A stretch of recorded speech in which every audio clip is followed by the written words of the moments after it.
Hello, everybody. This is round two for us, and I think I'm going to be able to possibly write on the screen today, so this will be a test, but just be patient. I'm trying to get there.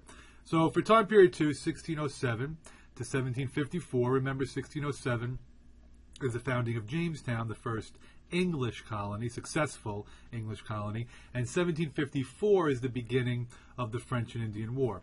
And this map just helps you out a little bit with what will eventually become the 13 colonies. In 1732, George is the last one. Yes, Maine is on the map. No, Maine is not typically considered part of the 13 colonies. Maine was actually part of Massachusetts. That's actually going to be relevant later in the Missouri Compromise, but now I am completely rambling, and I'm just so nervous to write to see if it works. Why don't we try it? And it does work. Maybe I should have done my name. Okay, great. And I think I'll be able to erase it if I want. All right, so it looks like I've gotten there. So we want to focus again, work exchange technology. How was the colonial economy impacted by British Parliament? And in order to get to that point, I want to teach you about the first two areas that were settled permanently by the English. There's a little timeline, actually, but the first two are going to be Jamestown, 1607, and then the New England area, which will be Plymouth and Massachusetts Bay. That's just a timeline because I couldn't think of any other images to get off of Bing. All right, so we'll start with Jamestown. Jamestown is off of the Chesapeake Bay water, and it is technically in Virginia today. It will eventually become Virginia. The Jamestown settlers, this is just a picture here, the Jamestown settlers came primarily, and that's not what I wanted to do. Told you it's going to be a work in progress. The Jamestown settlers came primarily for money. They came to get rich. And the first group of them was all men who were simply trying to get wealthy off of the New World. And this venture is going to be a joint stock company. It will be called the Virginia Company. And they all pooled their resources together, and we're hoping that their trip here would be very advantageous economically. The original colonists, maybe half of them survived the first year. This image here is actually of the starving time. There was a particular winter where almost all of the people died. Even within 1 decade of being in Jamestown, I think over 80% of the people did not make it. So the Jamestown settlement had enormous struggles early on. Now, who saved the colony? Well, who or what?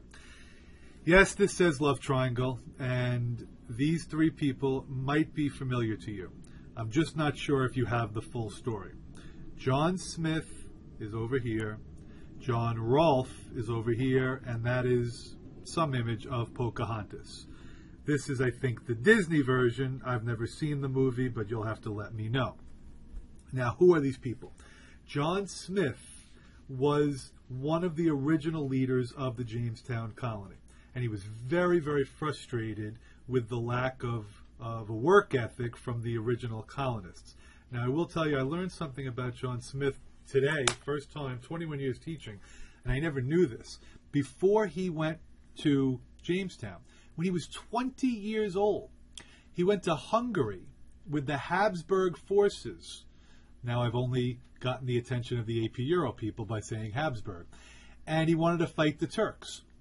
He was promoted to a captain in 1601. And if this evidence is correct, he defeated 3 Turkish officers in hand-to-hand combat, and he beheaded each of them. But then he was later captured by the Turks and sold into slavery. And while in slavery, he was obviously thinking he was going to be killed, but he was able to kill the man who captured him, and then he escaped, and he went to Europe, and then he went to Morocco, and then he came to England, and that's how the story ends. That's an interesting story. I did not know any of that about John Smith. So John Smith has my new admiration for his perseverance through difficult times. When he came here, he was reportedly a very strict leader who said, "He that will not work shall not eat." And John Smith was almost killed by the Powhatan Native Americans. It was Pocahontas who convinced her father to spare John Smith. But now the true story is that Pocahontas gets married to John Rolfe. You'll have to share with me if you know something different. But I don't know if in the Disney movie they make up their own stories sometimes, and there's also some inappropriate stuff in Disney as well. But they may have said something about her with John Smith. It's really John Rolfe that she married. She was probably underage at the time when she did marry him, and he did take her back to Europe, in which she, I think she made it there, but she died at some point along the way, and that is how this whole story comes together.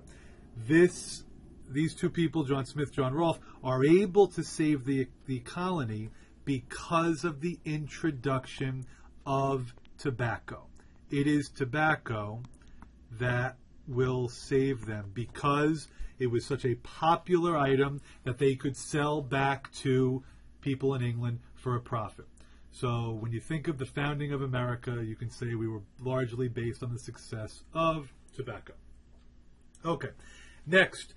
To attract more people to come to Jamestown, they instituted in I guess I have to do pen each time here. They instituted the headright system in 1618. This gave anybody who came here, by paying for it himself, gave them 50 acres of land. As long as, again, they had to pay for the voyage over here. This was an incentive to try to convince people to come to the colony, and it did have an impact because Jamestown and Virginia, later Virginia, will explode into a pretty prosperous area. That's it economically for what we call the Chesapeake area and Jamestown. Of course, we're doing this thematically, so you're going to be going back to these throughout the year. But now I will go to the second area that England settled, and that is the New England colonies. This is a nice little map here. Plymouth and Massachusetts Bay, I have no idea if you can see that pen on the screen, but Plymouth and Massachusetts Bay are the two areas that will be founded. Plymouth in 1620 was founded largely for religious reasons, as was Massachusetts Bay. But one group, the Pilgrims in Plymouth, they were separatists. They want to break away from the Church of England. Whereas the Massachusetts Bay colonists, they were non-separatists. I just mentioned that briefly because, again, we're focusing only on economics, but it's good to have a little bit of a background. What do I want you to know about this region? The climate is colder. And because of the colder climate, the positive is that there wasn't as much disease. But the negative is that they can't grow crops year-round. So they had to focus more of their efforts on fishing and trade. And that's what made these colonists prosper. Also keep in mind that a lot of these people who came to the New England area, they came from a pretty prosperous area in England that was just going through a difficult time. So these were middle-class people. They came as families with women and children. We have much more to say about the New England colonies later in the year. Now, this is the emphasis of today's lesson. How do we regulate the colonies from Britain? How is Parliament going to do this? And there are two things I would like you to know. First, I want you to know the word mercantilism. Mercantilism, in 7th grade, you probably learned it as the belief that the colonies exist for the benefit of the mother country. However, I just want you to be a little bit more detailed in your explanation.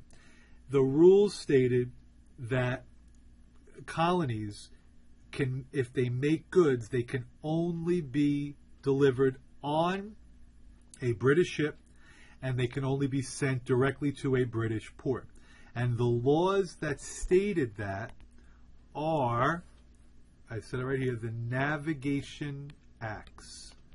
So these Navigation Acts, one is going to be in 1651, one is going to be in 1660, one is going to be in 1663. They're all basically saying the same thing, that we're going to regulate the colonial economy for our benefit. How, and by the way, this is an AP Euro question. If you know who that is, I don't know, send me a message, tell me in class. I'm going to keep you guessing on that one. But that's a complete AP Euro person. And these enumerated goods, such as tobacco and sugar, they could only be sold in England. And they had to be transported in English ships. But these laws weren't always enforced. And the last thing I'll teach you in this is a phrase, salutary neglect. They had the laws, but they really didn't enforce them. We have laws today in our country. We have rules in our school, but not everybody enforces them. When will these navigation acts be enforced? I don't think that sentence made sense. When will the navigation acts be enforced? After the French and Indian War. That is when we will start to see the British Parliament demanding the payments and the colonists refusing, and that'll be the next unit.